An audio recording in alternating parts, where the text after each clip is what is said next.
How do you keep up with all the media and information that goes on in our crazy world and in your world of Berkshire Hathaway? What's your media routine? I just read and read and read. I probably read 5 to 6 hours a day. I don't read as fast now as when I was younger, but I read 5 daily newspapers. I read a fair number of magazines. I read 10Ks. I read annual reports, and I read a lot of other things too. So I've always enjoyed reading. I love reading biographies, for example. And you process information very quickly. Well, I have some filters in my mind. So if somebody calls me about an investment in a business or an investment in securities, I usually know in 2 or 3 minutes whether I have an interest, and I don't waste any time with the ones in which I don't have an interest. I always worry a little bit about even appearing rude, because I can tell very, very, very quickly whether it's going to be something that's will lead to something, or whether it's just a half an hour or 2 hours of chatter. When I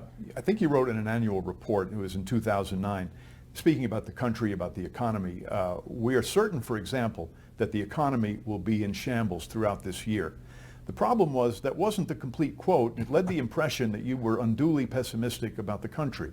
How did you respond to that? Yeah, well, I wasn't at all pessimistic about the country. In fact, I wrote an op-ed piece for the New York Times in October of 2008, just when the world was kind of falling apart. And I said the world is going to fall apart for a while, but don't worry about it.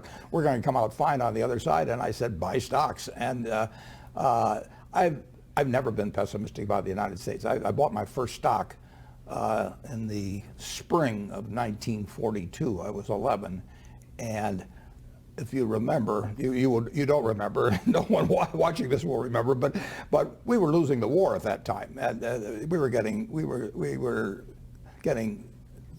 totally creamed in the South Pacific, and the Philippines fell, and the Death March at Bataan, and all of that sort of thing. It was not until the Battle of Midway, which was a little later, that things started turning around.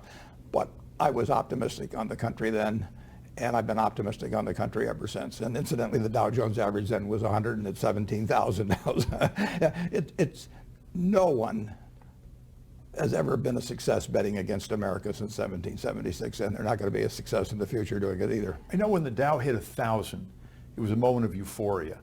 Yet, if I'm not mistaken, you plowed in and you even raised more funds. Has the Dow ever felt to you like it was way too frothy? There were a couple of times when it looked too frothy to me, but that's in 50 years. And I